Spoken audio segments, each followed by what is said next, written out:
এই কার কথা বলতেছ? নামটা পরিষ্কার বলো তো, কার কথা বলতেছ? ওই বেটা, কার কথা বলতেছিস তুই?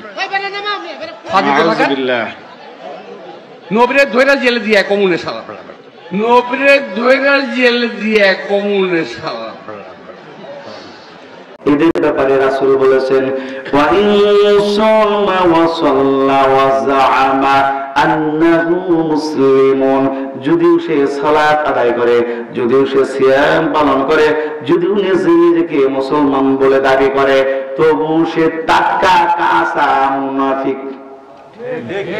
তবু সে টাটকা কাঁচা মুনাফিক। ও চৌহালিবাসীরা শোনো, শোনো চৌহালিবাসী, শোনো দিয়া মন, মুনাফিকদেরকে যদি না চেনো পস্তাইতে হবে তখন, ঠিক না?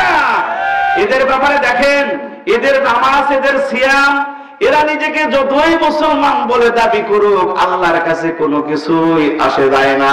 আব্দুল্লাহ ইবনে উবাই ইবনে সুলুল, আব্দুল্লাহ রাদিয়াল্লাহু তাআলা আনহুর বাবা, যার যে হলো আব্দুল্লাহ রাদিয়াল্লাহু তাআলা আনহুর বাবা, যাকে আমরা মুনাফিক সর্দার বলে থাকি, মুনাফিকদের সর্দার বলে থাকি, রাসূলের কাছে ইসলাম গ্রহণ করেছে, রাসূলের পিছনে সালাত আদায় করেছে, রাসূলের মজলিসে বসেছে। আমি কি রাসূলের সাহাবীর বালুর পায়ের বালুর কণা সমপরিমাণ হব? একটু ভালো করে বোঝেন।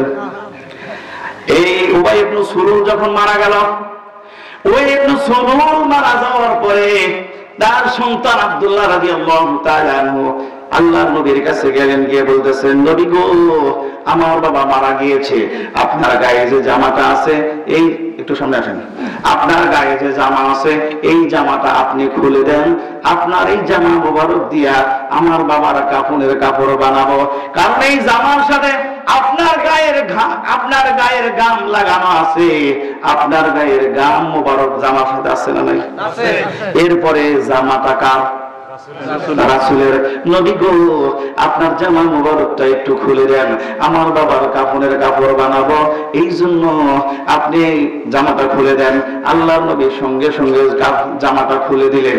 এবার আব্দুল্লাহ রাদিয়াল্লাহু তাআলা আনহু বাবাকে গোসল করায়া, মানে উবাই ইবনে সুলুলকে গোসল করায়া, এরপরে রাসূলের জামা দিয়া কাপড়ের কাপড় বানায়া সুন্দর করে পরায়া দিল। এবার আব্দুল্লাহ রাদিয়াল্লাহু তাআলা আনহু আল্লাহর নবীর কাছে গিয়ে বলতেছেন, নবী গো, এবার আপনি আমার বাবার জানাজা পড়াইবেন, চলেন যাই। আপনি যদি আমার বাবার জানাজা পড়ান তাহলে আমার বাবাকে হয়তো আল্লাহ মাফ করে দিবেন, আর আমিও খুশি হব। আল্লাহর নবী বসা রয়েছে, পাশে হযরত ওমর রাদিয়াল্লাহু তাআলা আনহু বসা। আল্লাহর নবী বসা অবস্থা থেকে দাঁড়াইতেছিলেন, এমন অবস্থায় হযরত আলী রাদিয়াল্লাহু তাআলা আনহু পিছন দিক থেকে টেনে ধরলেন, টেনে ধরে বলতেছেন, ইয়া রাসূলুল্লাহ, আপনি কার জানাজা পড়াইতে যান? নবী গো, যে আপনার গোপনে বিরোধিতা করেছে, গোপনে গোপনে মুসলমানদের বিরোধিতা করেছে, ভিতরে ভিতরে আমাদের বিরোধিতা করেছে, আপনি কার জানাজা পড়তে যান? আপনাকে কি আল্লাহ তাআলা মুনাফিকদের জানাজা পড়ানো নিষেধ করে নাই? আমার নবী বললেন, ওমর রে, ইস্তাগফির লাহুম আও লান তাস্তাগফির লাহুম, ইন তাস্তাগফির লাহুম 70 মাররা ফালান ইয়াগফিরাল্লাহু লাহুম, যালিকা বিআন্নাহুম কাফারু বিল্লাহি ওয়া রাসূলিহি, আল্লাহু লা ইয়াহদিল কওমাল ফাসিকিন। ওমর, ভালো করে শোনো, আল্লাহ রাব্বুল আলামিন বলছেন, আপনি তাদের জন্য ক্ষমা প্রার্থনা করেন আর নাই করেন উভয়টা সমান। ফালান ইয়াগফিরাল্লাহু লাহুম, আপনি তাদের জন্য যত ক্ষমা প্রার্থনা করেন আল্লাহ ক্ষমা করবে। আপনি যদি তাদের জন্য 70 বার দোয়া করেন তবু আল্লাহ রাব্বুল আলামিন ক্ষমা করবে না।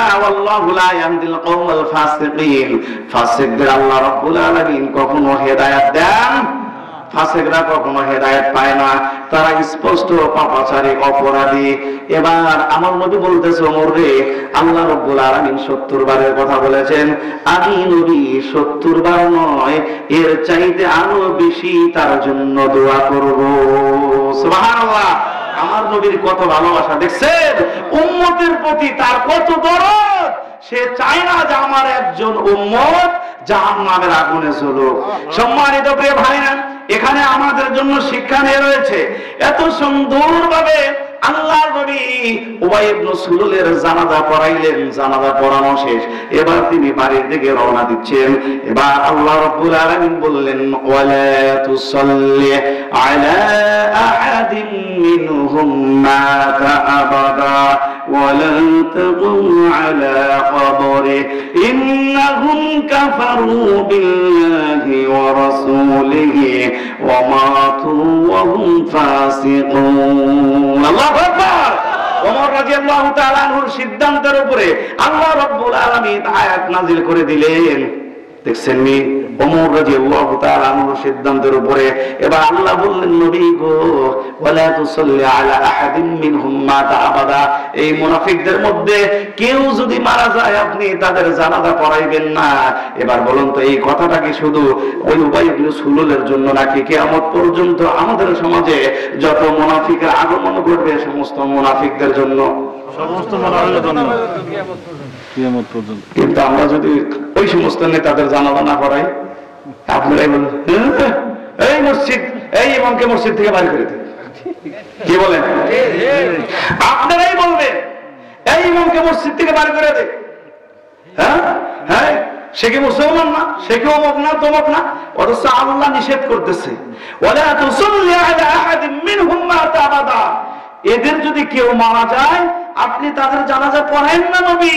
তার মানে নবীকে যেটা বলেছেন সেটাই আমি সিরাজীকেও বলেছে, সুলতান ভাইকেও বলেছে, ওই আব্দুল কুদ্দুস ভাই সমাজের যারা মুমিন মুসলমান আছে তাদেরকেও বলছে।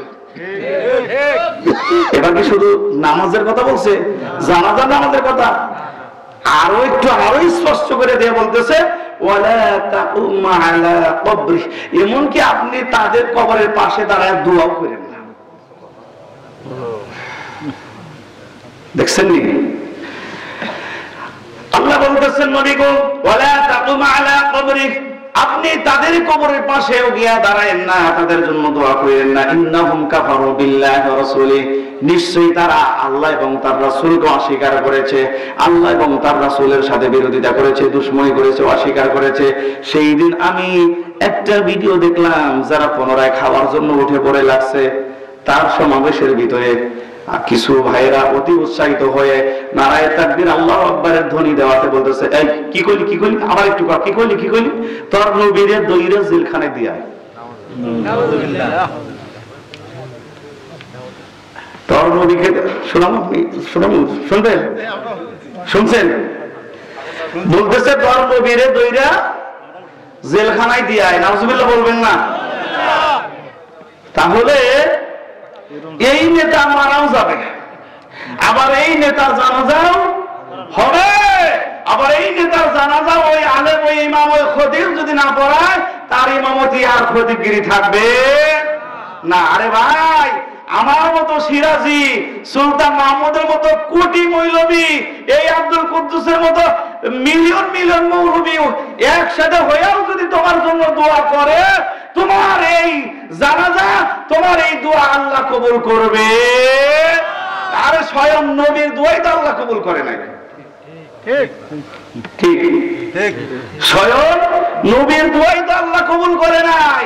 আর আমি সিরাজে আপনার জানাজা পড়াইলেই কি আর না পড়াইলেই কি, মাটি দিলেই কি আর নদীতে বাসা দিলেই কি, সম্মানিত ভাইয়েরা একটু ভালো করে লক্ষ্য করেন। তাহলে আল্লাহ রাব্বুল আলামিন আমাদেরকে এত সুন্দর করে বলতেছেন, আল্লাহু লা ইয়াহদিল কওমাল ফাসিকিন, ফাসিকদেরকে কখনো আল্লাহ রাব্বুল আলামিন হেদায়েত প্রদান করেন না।